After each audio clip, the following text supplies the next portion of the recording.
Zelensky is back und ein Riesenapplaus, Celebrations dafür, dass er einen Anzug trägt und somit auch seine Prophezeiung erfüllt hat, als er gesagt hat beim ersten Mal, I only wear costume if I want to end the war. I wear costumes at end of war. I will wear a costume after this war will finish. Und somit hat er schon mal symbolisch auf jeden Fall schon mal gezeigt, dass es diesmal ihm ernst ist um das Ende des Krieges. Und obwohl J.D. Vance und sowas da ist, hoffe ich für uns alle, dass es diesmal nicht eskalieren wird, sondern es richtig entspannt wird, der einfach nur sein Maul hält, grinsen und nicken, was auch immer der Trump macht. Und dann ist dieser ganze Spuk, inshallah, vorbei. Holen wir uns Popcorn, genießen wir uns. Weil das ist nicht der einzige Unterschied zum letzten Mal. Also hier hat Zelensky einen Anzug, aber ich weiß nicht, was Trump mit dem Weißen Haus da macht. Ich glaube, der macht Pimp My House. Ich glaube, das wird die nächste Episode von Pimp My House, weil es ist alles immer goldiger. Weil man hat gesehen, ganz am Anfang war es so ein bisschen leer, dann hat er so ein paar goldene Statuen und jetzt mittlerweile hat er da so einen richtigen Thron und das ist auf jeden Fall richtig köstlich. Holen wir uns Popcorn und hoffen, dass der Zelensky sich diesmal am Riemen reißt und alles gut läuft. Weil das finde ich auch gut, dass der hier alleine mit dem Zelensky redet und Merz und diese anderen draußen warten müssen. Und so kann er alleine mit ihm reden und hoffentlich wird das köstlich. Popcorn holen, geil. Thank you very much for being here. Thank you so much, Mr. President. If I can, first of all, thank you for invitation and thank you very much for your efforts, personal efforts to stop killings and stop this war. Thank you. And using this opportunity, many thanks to your wife, First Lady of the United States. She sent a letter to Putin about our children, abducted children, and my wife, First Lady of Ukraine, she gave the letter. It's not to you, to your wife. Oh, I want it. Yeah. So we are saying this sensitive topic, yes, please. And thanks to our partners and that you supported this format. That after our meeting we can have leaders who are around us, UK and France, Germany, Italy, Finland, EU, NATO. I mean all partners around Ukraine supporting us. Thanks them and thank you very much for invitation. Ey, das ist ganz anderer Zelensky als beim ersten Mal. Beim ersten Mal hat er hier schon so tote Kinder ausgepackt, irgendwelche Fotos und so 6-mal Leute beleidigt. Aber jetzt war er richtig süß, schnuckig, richtig diplomatisch und richtig presidential. I like, very much, super like. Thank you very much for being here. President Trump. Do you think it's fair? Yes, Peter, go ahead. Thank you, President Trump. So, President Zelensky, you say in a post on X today, Russia must end this war, which it itself started. President Trump, you say President Zelensky of Ukraine can end the war with Russia almost immediately if he wants to. Which is it? Yeah, I think that's true. I think we're going to have a meeting. I think if everything works out well today, we'll have a trilat. And I think there will be a reasonable chance of ending the war when we do that. And, is this the end of the road for American support for Ukraine? Is today's meeting deal or no deal? I can never say that. It's never the end of the road. People are being killed and we want to stop that. So I would not say it's the end of the road. No, I think we have a good chance of doing it. It's been almost 4 years now that a lot of people were killed last week. A lot of people last week. I mean, millions of people killed, but a lot of people last week for whatever reason. A big number, a lot of soldiers, on both sides. And I know the president, I know myself, and I believe Vladimir Putin wants to see it ended. And as you met with Putin on Friday, today you've got President Zelensky here. As you listen to Russia and Ukraine, which side has the better cards? Well, I don't want to say that. I'm just here to be, look, this isn't my war, this is Joe Biden's war. Wahnsinn! Also das mit den Karten, für all die erste epische Folge von denen verpasst haben, hier kurz nochmal die Wiederholung, woher dieses Cards stammt. You don't have the cards right now. With us, you start having not cards. playing cards. But right now, you don't. I'm very You're playing serious, cards. Mr. President. You're I'm playing very cards. serious. You're gambling I'm the with the president lives of anymore. millions of people. Genau, also der hat ihn da komplett zusammengeschissen. Du hast keine Karten, du hast keine Asse. Und dieser Typ hat gerade versucht, das so aus dem rauszuziehen. Und ich bin auch ehrlich gesagt krass beeindruckt vom Trump, weil man kennt ja sonst immer nur diese knallhart, Battle-Rap-Version von ihm, aber jetzt ist er auch, weil er weiß, das ist quasi wie Dr. Bibber, das höchste Level von Dr. Bibber, dass er quasi richtig aufpassen muss, wie so eine OP am offenen Herzen, dass beide Seiten sich gut fühlen und keiner von beiden sich über den Tisch gezogen fühlt. Sowohl was Putin als auch den Zelensky angeht, weil beide müssen ja am Ende das Gefühl haben, dass sie einen guten Deal gemacht haben. Das ist ja quasi die Kunst von dem Ganzen und dass man den Trump hier so sieht, wie er richtig diplomatisch, zurückhaltend und auch mit seiner Wortwahl zurückhaltend ist, zeigt, er ist wirklich der grandioseste Staatsmann, wenn er will. Wenn er es nicht will, dann kann er natürlich richtig Battle-Rapper-Modus sein. Aber hier sehen wir ihn so staatsmännisch wie bisher noch gar nicht. Also ich bin wirklich krass beeindruckt und habe krasse Hoffnungen, dass wenn diese anderen Handpuppen, die draußen warten müssen, zum Glück da nicht reinscheißen, glaube ich wirklich, dass wir es sehen können. Weil so hat man den Trump noch nie gesehen. Das ist absolut krass. President Zelensky, are you prepared to keep sending Ukrainian troops to their deaths for another couple years, or are you going to agree to redraw the maps? Thank you for your question. So, first of all, we live under each day attacks. You know that today have been a lot of attacks and a lot of wounded people, and the child was dead, small one year and a half. So we need to stop this war, to stop Russia, and we need support American and European partners, and we will do our best for this. So. And I think we show that we are strong people, and we supported the idea of the United States, of personally of President Trump, to stop this war, to make a diplomatic way of finishing this war. And we are ready for trilateral, as President said. This is a good signal about trilateral. I think this is very good. Thank you. Mr. President. Alter, der ist nicht wiederzuerkennen, der Typ. Das ist krass. Vor nicht mal 5 Monaten sagt er, he's a terrorist, he's a killer, he must pay for everything, he's a killer. Und jetzt auf einmal, ich bin bereit, mich mit ihm zu treffen, Trilateral ist gut, diplomatische Lösung sollte am besten sein. Wahnsinn, ich bin echt sprachlos. Brian, go ahead, brother. Yes, sir. I've got a question for each of you. First of all, Mr. President Zelensky, you look fabulous in that suit. I said the same thing. Yeah, you look good. I said the same thing. Yeah. Isn't that nice? That's the one that attacked you last time. See, now he's in. I remember that. You look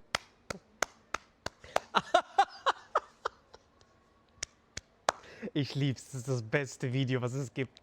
Derselbe Typ, der das letzte Mal da war und ihn gefragt hat, warum hast du eigentlich keinen Anzug? Why don't you wear a suit? Warum hast du eigentlich keinen Anzug? Du siehst aus wie ein obdachloser Rattenschwanzsammler. Ist jetzt dort und sagt ihm, du siehst wundervoll aus in diesem Anzug. Derselbe Typ.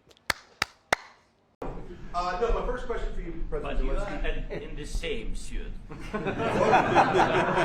You see, I changed, you are not. Oh, der Comedian ist back. Oh mein Gott, wie geil. Er hat ihm gerade so fett gedisst. Der so, guck mal, ich habe jetzt einen Anzug an, aber du hast immer noch denselben Anzug an wie beim letzten Mal. Ich habe mein Outfit gewechselt, du läufst immer noch in deinem stinkenden alten Anzug rum. Oh, geil, ist das geil. Maybe yours is much better. Real quickly, upon peace, God willing we get peace, are you open to holding an election in your country? Yes, of course. We are open for election, yes. We have to do safety circumstances, and a little bit we need to work in the parliament, because during the war you can't have elections, but we can do security.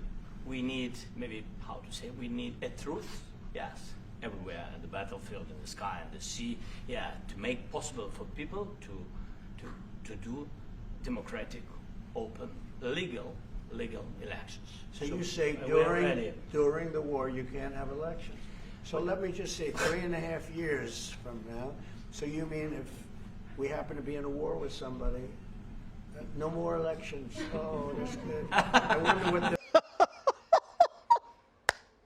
Trump ist einfach der Beste. Der Gag des Jahrtausends. Der Typ hat ihn gefragt, ey Zelensky, wenn der Krieg vorbei ist, kannst du dann endlich wieder Wahlen abhalten. Dann hat der Zelensky gesagt, während des Krieges kann man keine Wahlen machen, weil die sind nicht sicher. Und dann kommt der Trump von der Seite und sagt, also angenommen in 3,5 Jahren passiert ist, dass wir zufällig in einem Krieg sind, dann gibt es keine Wahlen mehr. Und dann gibt das direkt den News. Alter, ist das geil. Das ist so geil. Es ist schwer für mich, das zu sagen, aber das gefällt mir besser als beim ersten Mal. Fuck, ist das geil. Alter, ist das geil. Egal wie scheiße unser Alltag ist. Wir müssen dankbar sein, bei so einer Zeit am Leben zu sein. Alter, wie krass ist das bitte? Wie langweilig für unsere Eltern damals Politik gewesen ist. Und wir können sowas erleben, dass ein Präsident wegen einem Anzug gedisst wird und dann zurückkommt und denselben Typ disst, weil er noch den alten Anzug hat und der jetzige Präsident macht Gags darüber, wie in 3,5 Jahren ein Krieg zustande kommen könnte, damit er keine Wahlen mehr haben muss. I wonder what the fake You like news this is. idea? Yeah, No. Speaking of news, I got a question for you. This sounds insane for me even to ask this, but do you think the American media really doesn't even want a peace deal? Because they've seen they've been so critical of you every step of the way as you lead the charge for peace. Die Frage ist wirklich deep. Denn man sieht, nach diesem Alaska-Meeting kamen ja diese ganzen dreckigen, kanaltauchenden, Rattenschwanznudel schlürfenden, Kakerlakenflügel sniffenden Propaganda-Lügenmedien aus ihren Löchern gekrochen und haben versucht, das irgendwie als schlechten Deal darzustellen. Ja, dann ist das und das ist voll schlecht, das war das und das. Am Ende des Tages geht es darum, dass Menschenleben gerettet werden. That's it. Werden sie gerettet oder nicht gerettet? Finito. Und dass die ganze Zeit bei jeder Interaktion, die Trump versucht zu machen, sofort diese ganzen Drecksmedien aus ihren Löchern gekrochen kommen und diese ganzen Dreckspropagandisten, also bin ich wirklich froh, wenn das passiert. Wenn diese ganzen Kiesewetters, Strack-Zimmermanns und diese ganzen grünen Kriegshetzer, wenn die endgültig wieder hinter den McDonalds-Grill verschwinden und man die nie wieder hören muss. Ich hoffe, dass mit denen genau dasselbe passiert wie mit Lauterbach, dass du einfach nichts mehr von denen hörst und die einfach wieder normal irgendwo Cheeseburger zubereiten und die einfach am besten noch nach Azkaban verbannt werden, dass wir die nie wieder hören müssen, dass wir jetzt unbedingt all unsere Steuerausgaben, unsere Staatsfinanzen in Waffen pumpen müssen, weil der Russe sonst übermorgen angreift, während so Rentner im Müll fischen, Infrastruktur verkackt, Schulen shitty sind und für alles andere rumspart, aber dann den restlichen Funken Groschen, den man noch hat, in Waffen reinzustecken und dann noch Schulden aufzunehmen, wo dann in 3-4 Jahren die Zinslast schon alles andere auffressen wird, zu Lasten von anderen Sachen, dass all diese Typen endlich ihr Maul halten und sich für immer verpissen. Bitte, verpisst euch für immer. It's an amazing phenomenon. I said that if in the settlement you got Moscow, St. Petersburg, and thousands of miles around them, they would say, I made a bad deal. The level of hatred and animosity is incredible. Not with all. I mean, we have great people up here. We also have terrible people up there that I think are told what to say. But, you know, in solving all of these wars, they don't even write about it. You know, I saw major wars. I saw wars that have been going on for 31, 35, and 37, and a couple of quicker ones. One that was going to go into a full-blown deal very quickly. You know, what the one I'm talking about, it was a big one. But they don't even write about that. No matter what I do, no matter what, and you know, this is not anything to do with you. It's probably to your advantage in a certain way. But no matter what I do, no matter what deal I make, from my standpoint, you'll come out good. Maybe President Putin will come out good. But they'll say, Trump was absolutely horrible. It's just that, and I've lived with that for a long time. I've lived with it since just before the first election. I used to get great publicity. Now I get the worst publicity anyone's ever gotten in office, but I won in a landslide, so that people understand. They're the only ones that count, ultimately. But I've also had great reporters. I've had journalists that are very good. But it's very sad when you do the right thing. As an example, they said, because of the fact that Vladimir Putin came to American soil, this was a tremendous defeat for Donald Trump. No, it was really wonderful that he did it. It was a hard thing for him to do, to be honest with you. It was the opposite of what they said, but they said it. Now, if he didn't come, they'd say that was also bad for Trump. You know, there's no way. And there's just a great dishonesty of the press, and I think that's why it's lost its credibility. You know, its credibility is at an all-time low. We have a thing going on right now in D.C. We went from the most unsafe place anywhere to a place that now friends are calling me up, Democrats are calling me up, and they're saying, sir, I want to thank you. My wife and I went out to dinner last night for the first time in 4 years, and Washington, D.C. is safe, and you did that in 4 days. I'll tell you it's safe. I had another friend of mine, he has a son who's a great golfer, he's on tour, and he came in fourth yesterday in the big tournament where Scotty Scheffler made the great shot, and he said his son is going to dinner in Washington, D.C. tonight. I said, would you have allowed that to happen a year ago? He said, no way, no way. He said, what you've done is incredible. And I think the people realize it. But the press says, he's a dictator, he's trying to take over. No, all I want is security for our people. But people that haven't gone out to dinner in Washington, D.C. in 2 years are going out to dinner. And the restaurants the last 2 days were busier than they've been in a long time. Thank you for that. I don't think you need a ceasefire. You know, if you look at the 6 deals that I settled this year, they were all at war. I didn't do any ceasefires. And I know that it might be good to have, but I can also understand strategically why, well, you know, one country or the other wouldn't want it. You have a ceasefire and they rebuild and rebuild and rebuild, and, you know, maybe they don't want that. But if you look at the 6 deals that we made peace and you know, long-term, long-running wars, I didn't do any ceasefires. Would I like the concept. You know, I like the concept of a ceasefire for one reason, because you'd stop killing people immediately, as opposed to in 2 weeks or 1 week or whatever it takes. But we can work a deal where we're working on a peace deal while they're fighting. They have to fight. I wish they could stop. I'd like them to stop. But strategically, that could be a disadvantage for one side or the other. But all of these deals I made without even the mention of the words ceasefire. Can you explain the decision to offer Ukraine Article 5-like security guarantees, but stop short of pushing for their full membership? Yeah, well, we haven't done anything on that yet. If you look back and you go back long before President Putin, it was always a statement that they would never allow Ukraine into NATO. So that was a statement that was made, but we haven't discussed any of that yet. We're going to be discussing it today. But we will give them very good protection, very good security. That's part of it. And the people that are waiting for us, they are, I think they're very like-minded. They want to help out also. Hat hier so viel Wichtiges gesagt auf einmal, weil diese ganzen Kriegstreiber, das ist ja wie so ein Partytrick, wie so ein Hütchenspielertrick mit diesem Waffenstillstand. Weil die unterlegenere Nation hat natürlich einen Vorteil bei einem Waffenstillstand. Dadurch, dass Russland ja besonders in diesen Donbass-Gebieten ja weiter voranschreitet, ist natürlich ein Waffenstillstand in deren extremen Nachteil. Weil was bedeutet Waffenstillstand? Das würde einfach nur diesen ganzen Märzes oder wer auch immer erlauben, die ganzen Waffen dahin zu schicken, aufzurüsten wieder ohne Ende, um dann wieder eine stärkere Offensive zu starten.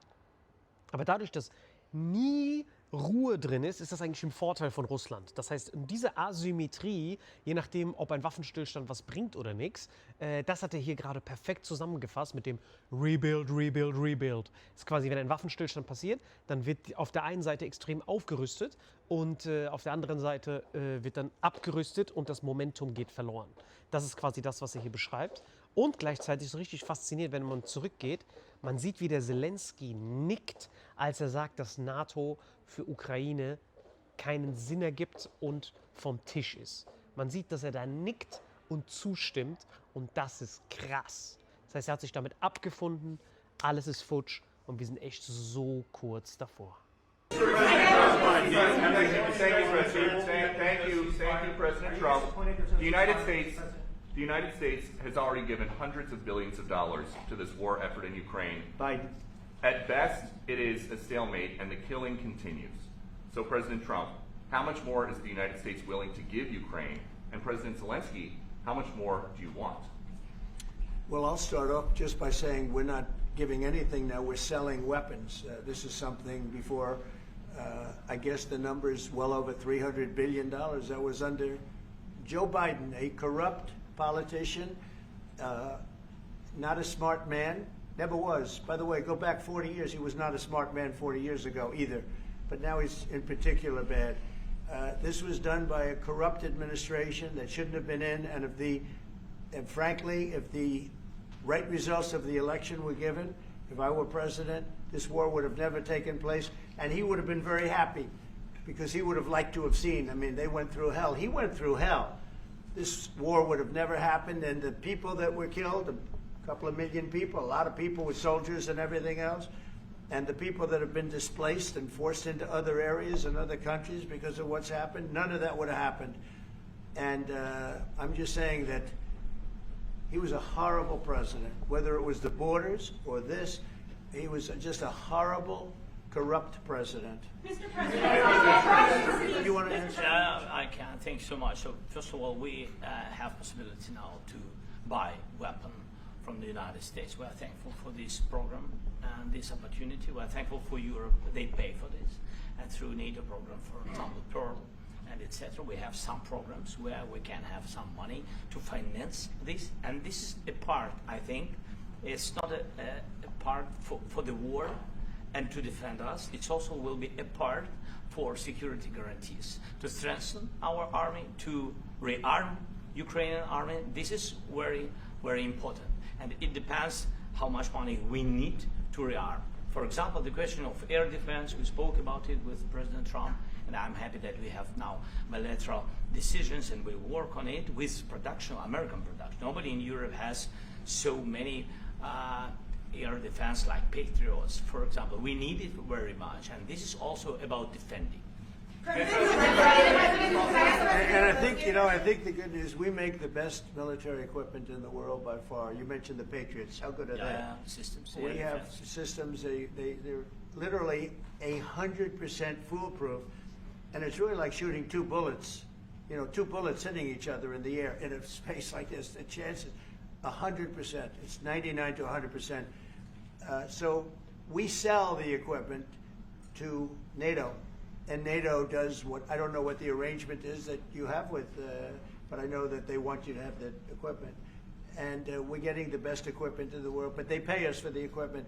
Under Biden, it was just crazy what was going on. I believe the number is over 300. I think it could be $350 billion worth of equipment and money and everything else. And we've made more progress in settling this war in the last 2 months than they made in 4 years. This should have been settled a long time ago, but it should have never happened. Yeah, please. You pushed out on social media. All right, Brian, go first. You pushed out on social media about doing away with mail-in ballots and potentially electronic voting machines. Can you explain on that? How Well, I will. That's a very off-topic, just really quickly. Mail-in ballots are corrupt. Mail-in ballots, you can never have a real democracy with mail-in ballots. And we, as a Republican Party, are going to do everything possible that we get rid of mail-in ballots. We're going to start with an executive order that's being written right now by the best lawyers in the country to end mail-in ballots because they're corrupt. And you know that we're the only country in the world, I believe, I may be wrong, but just about the only country in the world that uses them because of what's happened. Massive fraud all over the place. The other thing we want change are the machines. For all of the money they spend, it's approximately 10 times more expensive than paper ballots. And paper ballots are very sophisticated with the watermark paper and everything else. We would get secure elections. We'd get much faster results. The machines, I mean, they say we're going to have the results in 2 weeks. With paper ballots, you have the results that night. Most people, many countries use paper ballots. It's the most secure form.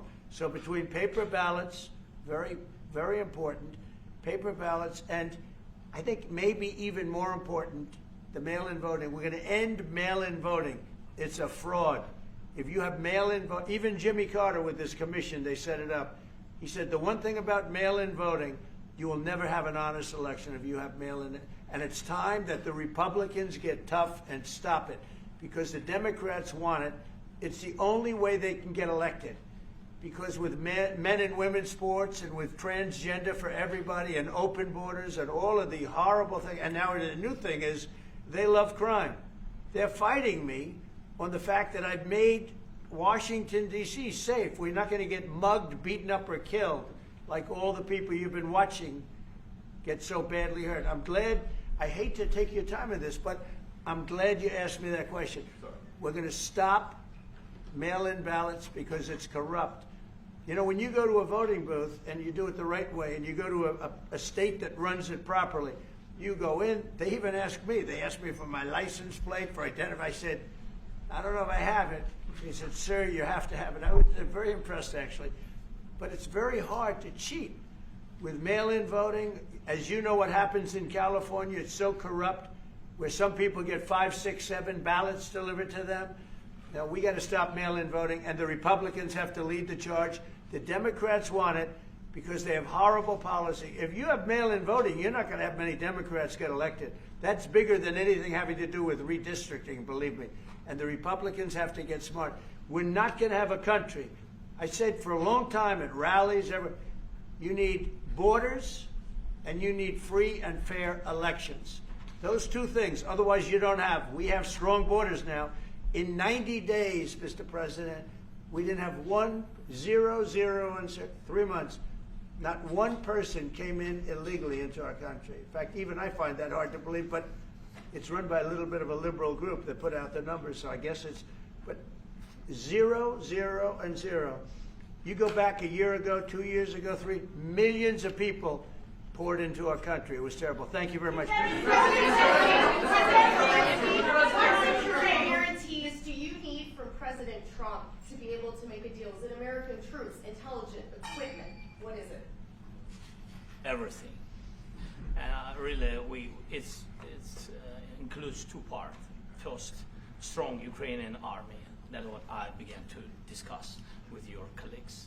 And it's a lot about weapon and then people and training missions and intelligence. And second, we will discuss with our partners. It depends on the big countries, on the United States, on a lot of our friends. Mr. President, are you going to commit American troops to that NATO-like protection in order to get President Zelensky to a deal today? Well, I don't know if you define it that way, but NATO-like, I mean, we're going to give, we have people waiting in another room right now. They're all here from Europe, biggest people in Europe, and they want to give protection. They feel very strongly about it, and we'll help them out with that. I think it's very important. I think it's very important to get the deal done. You've been involved to the peacekeeping in Ukraine since your first day in the administration.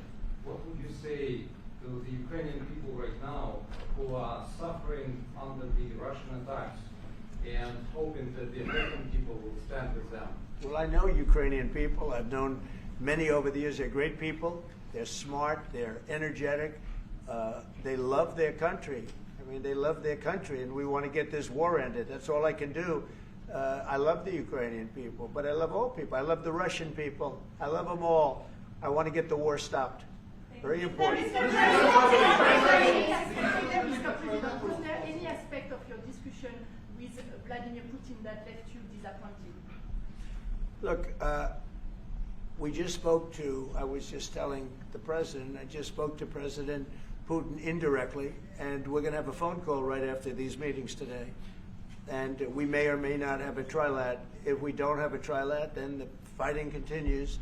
And if we do, we have a good chance. I think if we have a trilat, there's a good chance of maybe ending it. But he's expecting my call when we're finished with this meeting. Thank you very much, everybody. Let's go. Everybody, Thank you.